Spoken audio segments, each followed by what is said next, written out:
दरम्यान केंद्रीय गृहमंत्री अमित शहा आज जळगाव जिल्हा दौऱ्यावर असतील। शहांच्या उपस्थितीमध्ये जळगाव इथल्या सागर पार्कमध्ये युवा संमेलनाचं आयोजन करण्यात आलं आहे।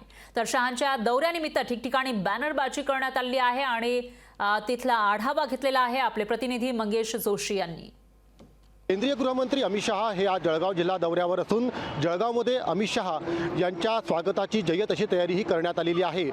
दरम्यान दुपारी 3 वाजता सागर पार्क या ठिकाणी अमित शहा यांच्या उपस्थितीत युवा संमेलन होणार आहे आणि या संमेलनात अमित शहा हे युवकांशी संवाद साधणार आहे। दरम्यान अमित शहा यांच्या स्वागतार्थ जळगाव शहरात ठिकठिकाणी पंतप्रधान नरेंद्र मोदी, अमित शहा यांच्यासह भाजपच्या नेत्यांचे कटावेज हे मोठ्या प्रमाणात लावण्यात आलेले आहे। त्यासोबतच इच्छुक उमेदवारांकडून देखील मोठी बॅनरबाजी जी आहे ही जळगाव शहरात करण्यात आलेली आहे। करता आगामी लोकसभा निवडणुकीच्या पार्श्वभूमीवर अमित शहा यांचा हा दौरा अत्यंत महत्त्वाचा मानला जातो आणि त्यामुळेच रावेर व जळगाव लोकसभेचा आढावा देखील अमित शहा या ठिकाणी घेणार आहेत आणि त्याच पार्श्वभूमीवर काही महत्त्वाच्या पदाधिकाऱ्यांची बैठक देखील ही जळगावमध्ये होणार आहे।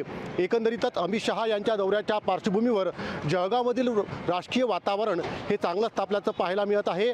तर दुसरीकडे भाजपकडून देखील मोठं शक्ती प्रदर्शन हे जळगाव शहरात करण्यात आल्याचं पाहायला मिळतंय। मंगेश जोशी, लोकशाही मराठी, जळगाव। लोकशाही मराठी ऐका, पहा, जागरूक रहा।